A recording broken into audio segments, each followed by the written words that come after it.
In 1989, Japan represented 43% of the world's stock markets. The 8 largest banks in the world were Japanese. Business Week's Global 1000 list of the largest companies showed that 7 of the 10 corporations were Japanese, led by NTT. Yet by 1999, 10 years on, not a single Japanese company made it into the top 10. It was an epic bubble, and it was an even more epic bust. And 34 years after that peak, Japan is still the world's 3rd largest economy. It's the world's largest creditor nation, has the most undervalued currency versus purchasing power of any of the majors, and its equity market is still the 2nd largest in the world, and yet to exceed its previous peak of 1989, but closing in. But it has the highest debt to GDP of any of the G7 countries. What an intriguing mixture. And today, at circa 6% of the world index, it's beginning to perform better with a tailwind of constructive reforms. An institutional interest is stirring, would be the way I would describe it. Here today, we have 2 very seasoned gentlemen. Peter Tomaku, Kyou wa okane no mero no kono gensen bai yokozo. よろしくお願いします。よろしくお願いします。 Peter Tasker and Mark Pearson, founders of Arcus Investment, welcome to this curated edition of the Money Moves podcast. If I were to paraphrase Mark Twain, reports of the death of active management have been vastly over-exaggerated because you at Arcus have demonstrated that long-term returns are possible in terms of producing an active and proven alpha. And I hope today we can develop an understanding of the Japanese investment and political and economic climate.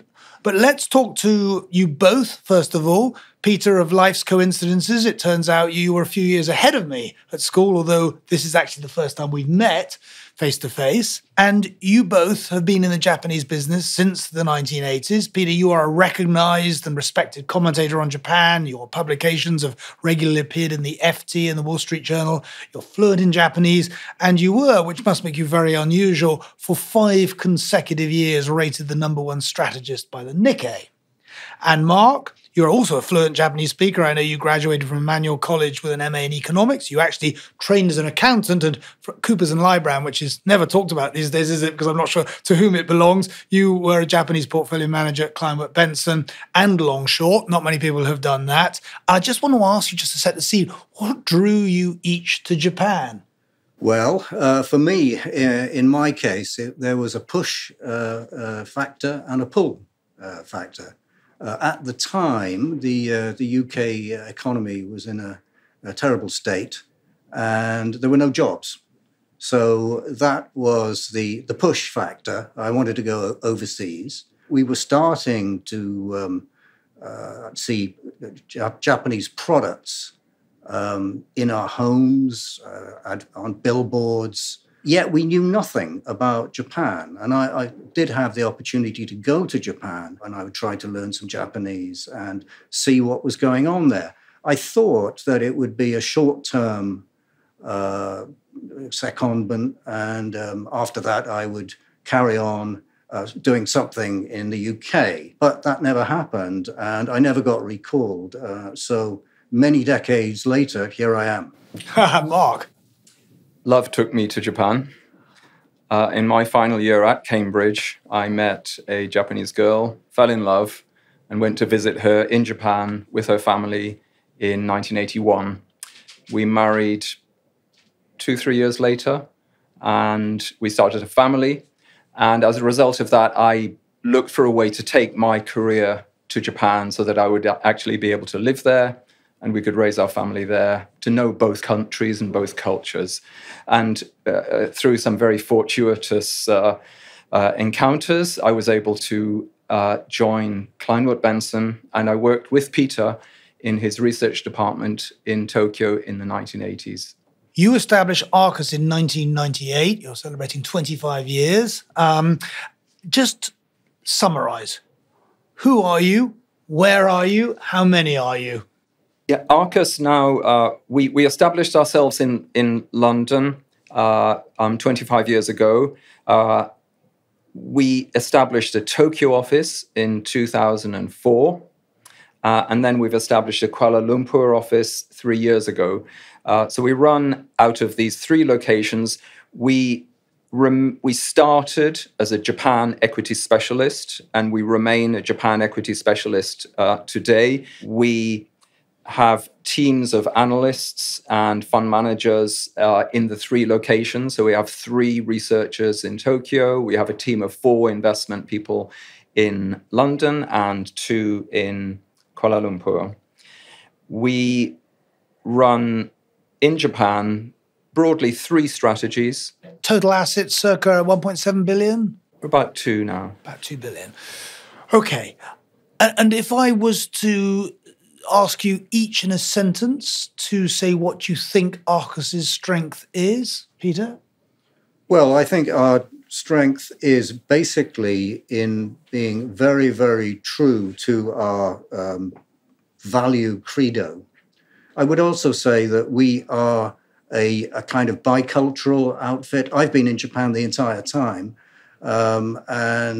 So Mark also is, as you mentioned, is a Japanese speaker, and we have many Japanese people in our company. So it's a kind of bicultural outfit. That might be the longest sentence that I've heard. Well, I can give you more. I can give you more if you want it. Mark, over to you. We've been told that we are relatively rigorous by people who have seen other firms. So I think consistency is important, and related to that, perseverance. We have persevered over 25 years, which has not been easy. But I think a couple of other things, if I may add another sentence. Of course. And one is being a value investor, I think, is quite a miserable profession. The companies that have been discarded, overlooked, disdained by other investors, and that's why they're so cheap. So you have to look at companies which are struggling, have problems.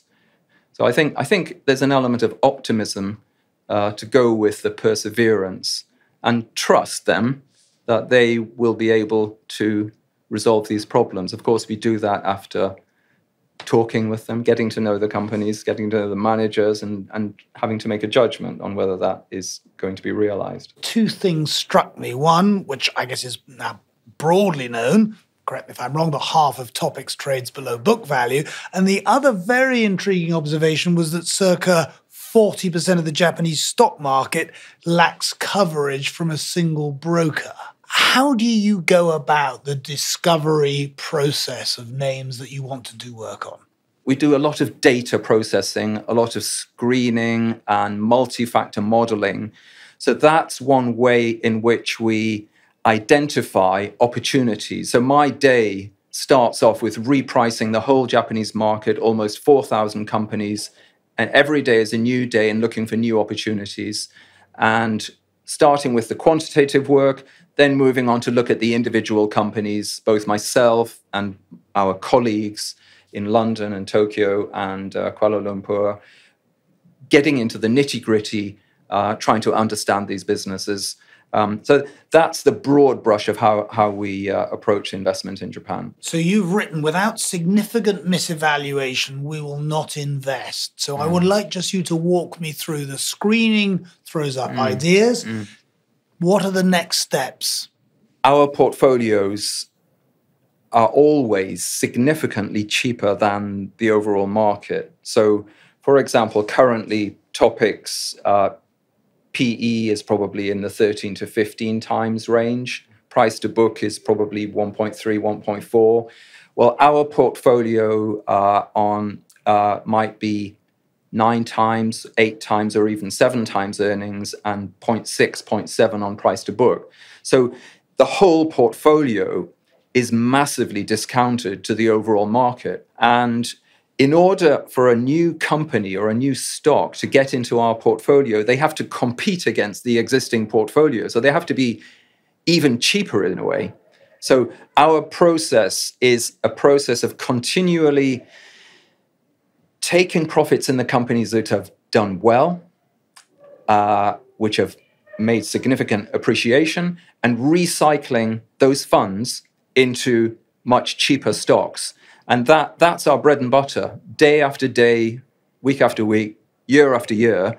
It goes back to a Buffett type of concept. In owning a stock, you own a little piece of a business. And when we look through to the little pieces of the business and aggregate it, we accumulate considerable fundamental value over time. Can I just say, having worked with Mark for many, many years, there's a psychological element as well. People like to be in the herd. They like to be, it's safer to do what everybody else is doing.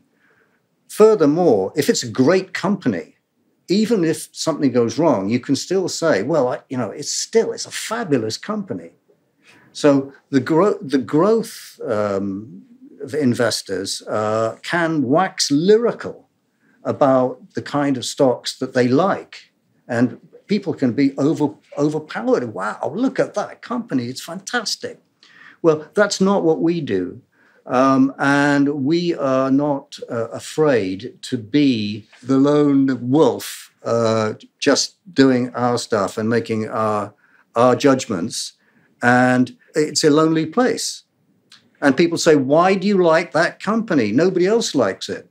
So I'm fascinated because we know that even though you're both fluent Japanese speakers and lived in the country, you are foreigners. What do you hope to achieve when you go to these companies? If you go back many decades, Japanese companies did not welcome investors showing up and gave them would sometimes give them the runaround, or would sometimes say, no, we don't want to talk to you. Why should we talk to you?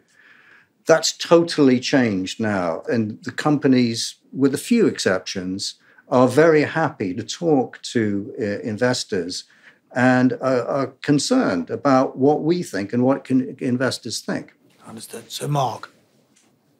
First of all, I wouldn't like to differentiate Japanese companies too much from any company anywhere in the world. I mean, ultimately, they're broadly aiming for the same thing. They're aiming to grow their business. They're aiming to be profitable. They're aiming to make money. It does help to speak Japanese. It helps to know Japan. I think one of the things that both Peter and I have done over the decades is to know many aspects of Japan. You know, Peter has written novels and written books about Japan and is very knowledgeable about certain aspects of Japanese culture, like film and literature. And in my case, I've got into things like Japanese chess playing, Japanese music playing. I learned the shakuhachi, Japanese pottery, and Japanese photography. So we both have had a considerable and broad exposure to many aspects of Japanese culture. And I think that helps one to relate to Japanese people in their companies, because we're not really coming in from outside. I mean, we feel very much at home in Japan. Understood. Now, one of the observations that's been made, which is intriguing, is that Japanese corporations are, if not preoccupied, one of their highest priorities is the quality of the output. So they would prefer to make the world's best air conditioning system, if you're Daikin, than perhaps profit maximization. If we look at the sustainability of a company, it's quite interesting that most of the companies that have the longest history in the world are Japanese. And I would say that in the 80s and 90s, many of the companies did not pay enough attention to profitability. And as a result of that, they went for market share, and that left them high and dry when demand fell in the 1990s. So I think they are much more profit conscious now than was the case when the economy was growing like topsy. But nonetheless, there is this element of sustainability, which is, I think, a longer term approach, which actually makes sense. The focus on quality is characteristic of Japan. Japanese people like to do things well and carefully, and that's also reflected in the society. Japan doesn't have many of the social problems of some of the Western countries. Despite this long period, as you described it, a long bust, a long economic stagnation and deflation, Japanese society on the whole remained a remarkably pleasant, peaceful place with a good quality of life. I've shown you how cheap real estate is in real terms. It's affordable in Japan. I mean, it's not really affordable in many other places around the world. And I think this attention to detail and focus on quality is a core strength.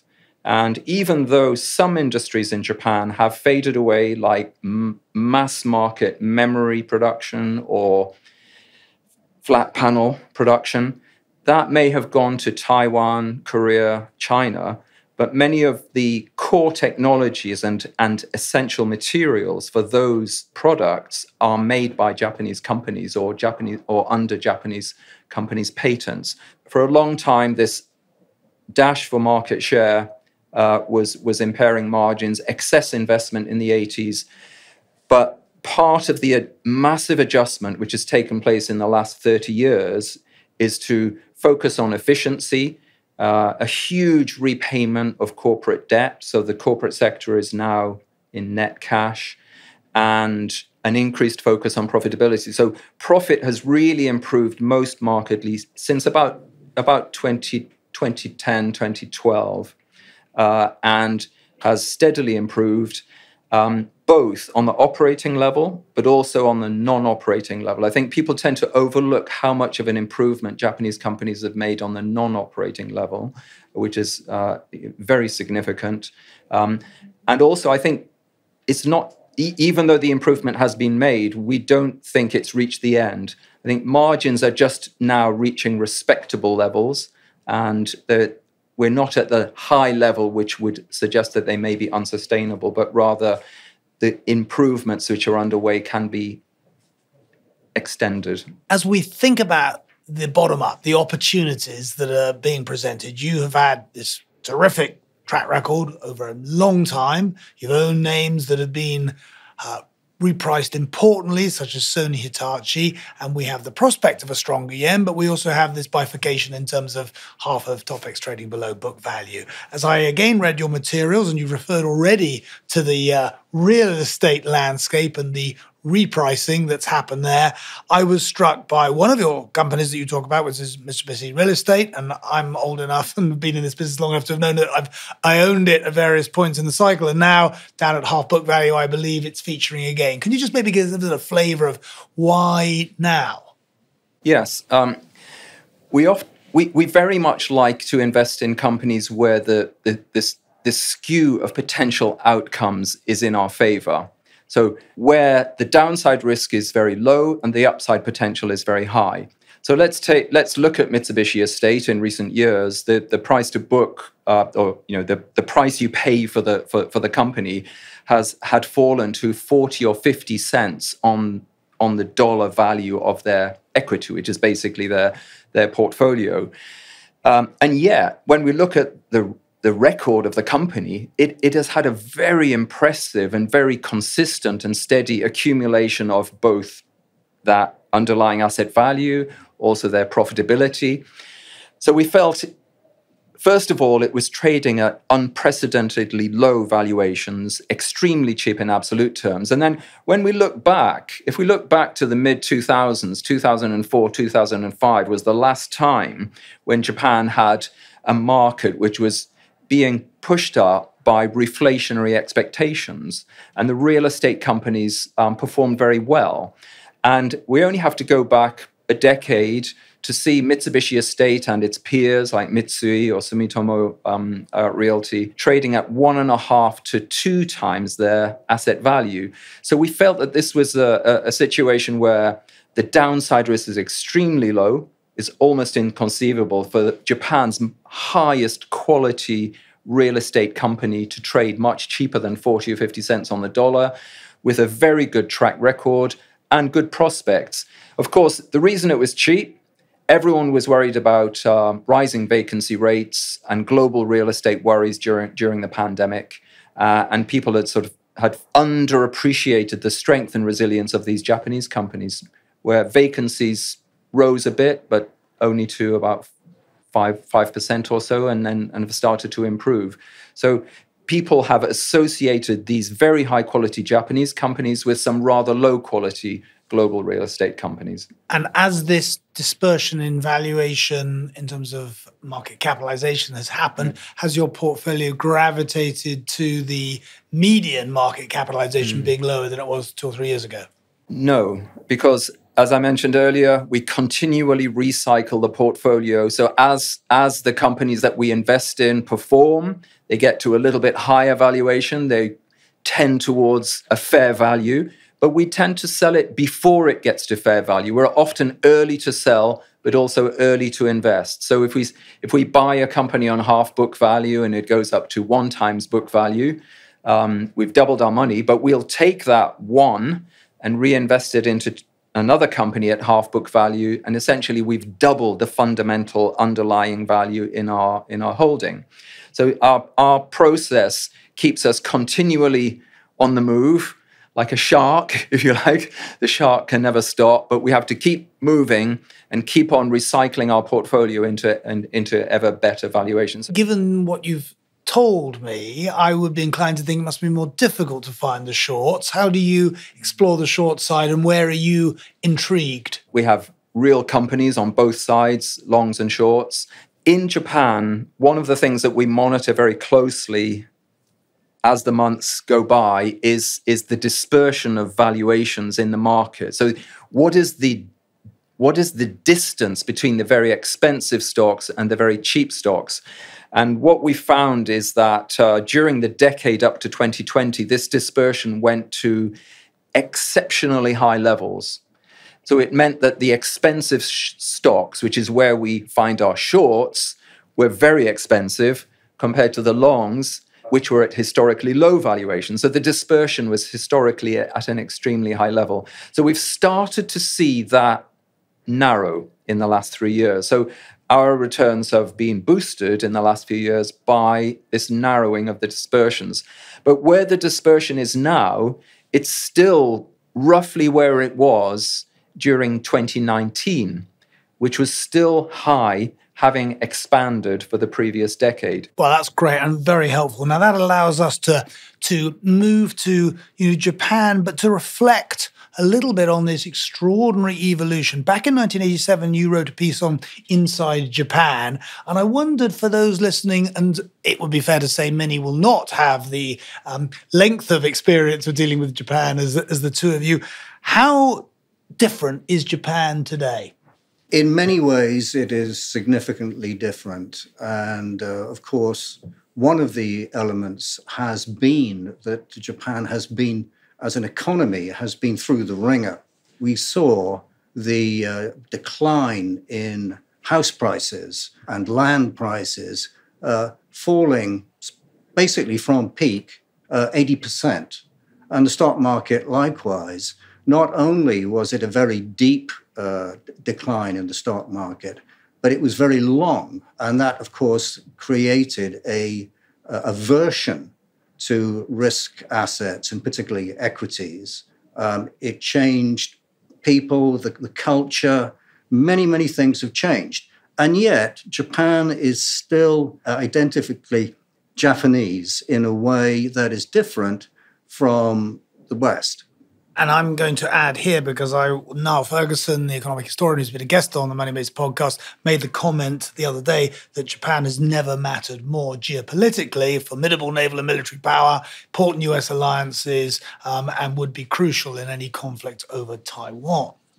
Let's talk about the economy. And Although I, too, have been an investor in Japan since I started in the business a very long time ago, I think one of the things that many investors struggle with is this conundrum that Japan is the largest creditor nation in the world, and yet it has the highest debt to GDP. And how do you, maybe not reconcile, but how do you weigh up those extremely unusual observations? That is an important point, and it's a tricky one because a lot of people have said, really from the 90s onwards, that this bond market must blow up. And that's why they call it the Widowmaker, because every time somebody tried to put that trade on, they got blasted.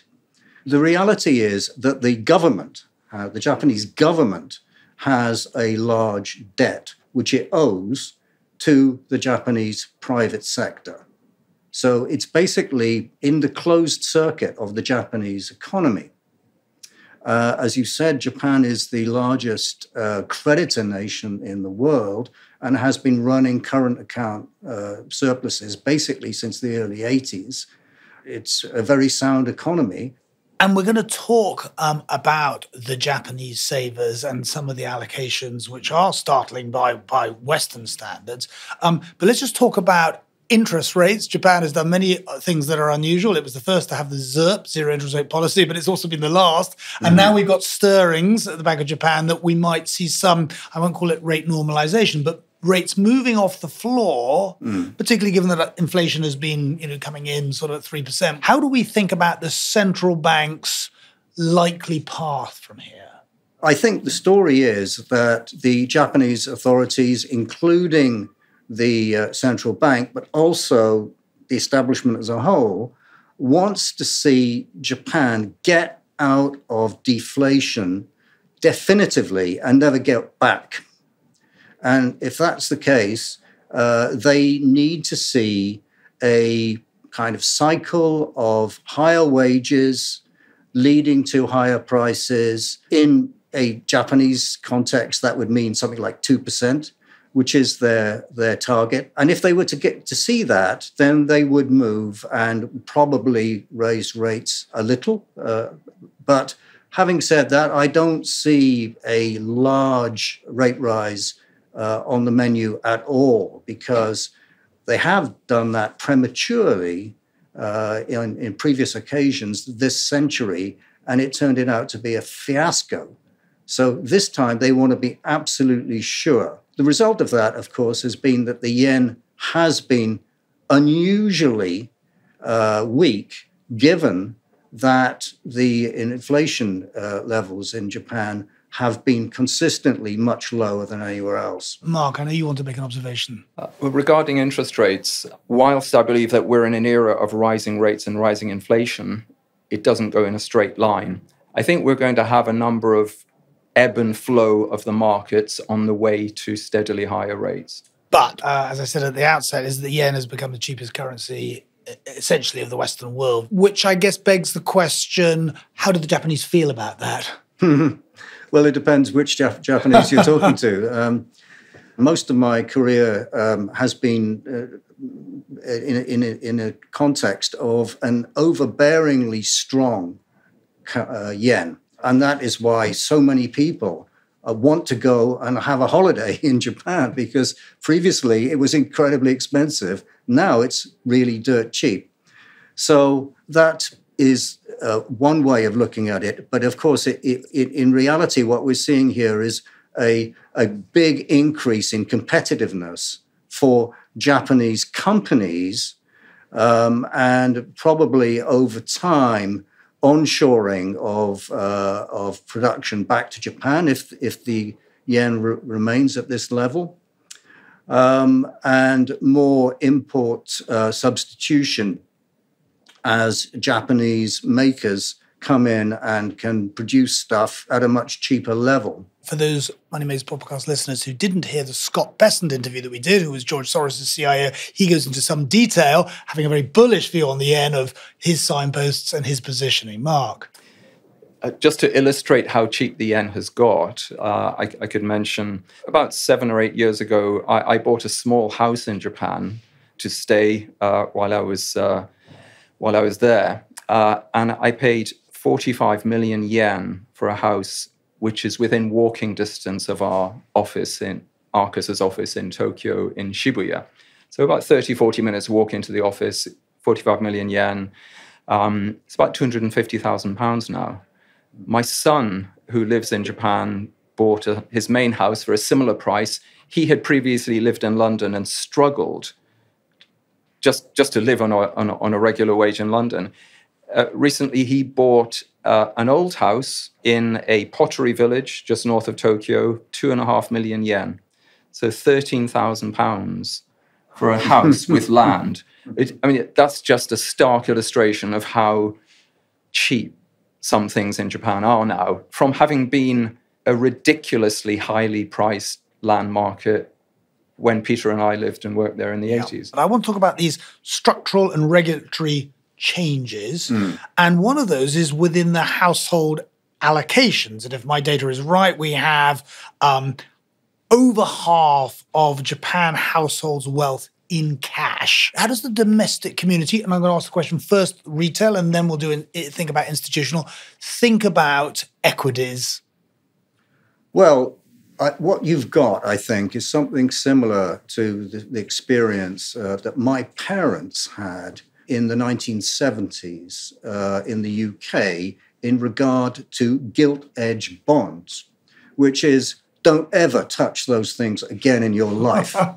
And that, of course, proved to be wrong because there was a tremendous disinflation was tremendously good for gilts. It's the trauma, the financial trauma of seeing people impoverished. And that generation probably will never go back into equities. But now we are, more than 30 years into that cycle, a new cycle. Domestic investors are much more relaxed with the equity market. When you've got deflation, you can't have too much cash. And Japan was in deflation, in and out, basically from the mid-1990s until the Abe era, which is 2013 onwards.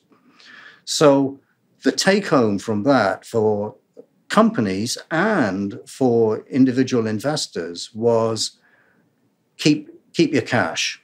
And it became a big thing for people to actually own safes. They would have a safe in their house.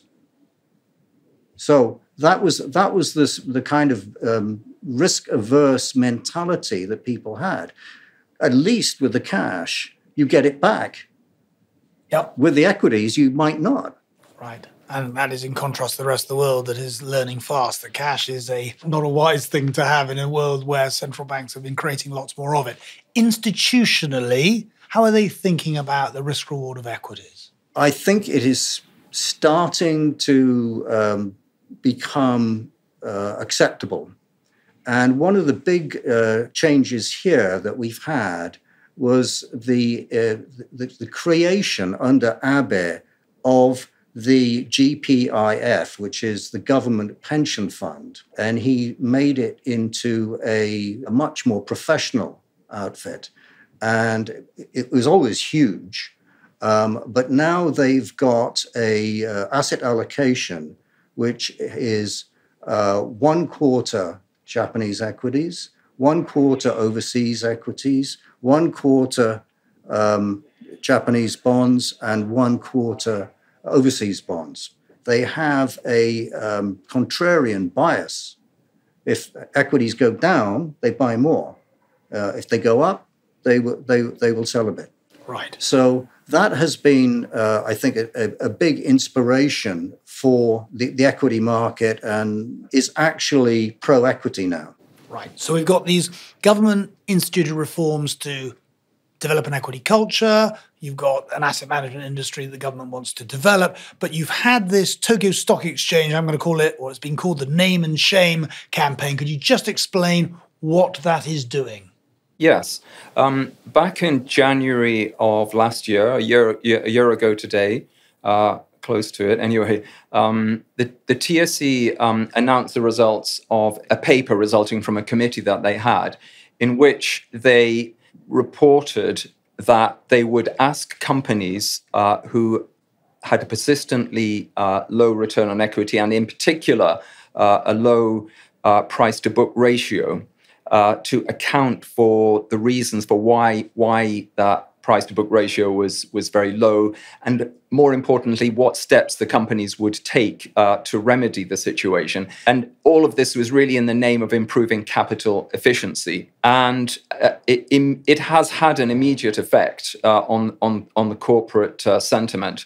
However, the way I see it is that it is the latest in a multi-decade process of similar measures, which began with the legalization of share buybacks in the 1990s, followed by adjustments and developments of the corporate code, changes to the merger regulations, and so on. So there has been a continual series of measures over 2 to 3 decades, which is pushing the Japanese companies towards greater efficiency, greater profitability, and greater capital efficiency, which has resulted in these various changes. So more dividends paid by Japanese companies, more share buybacks, more LBOs, MBOs, more takeovers, and steps that companies are taking to improve their share price valuation.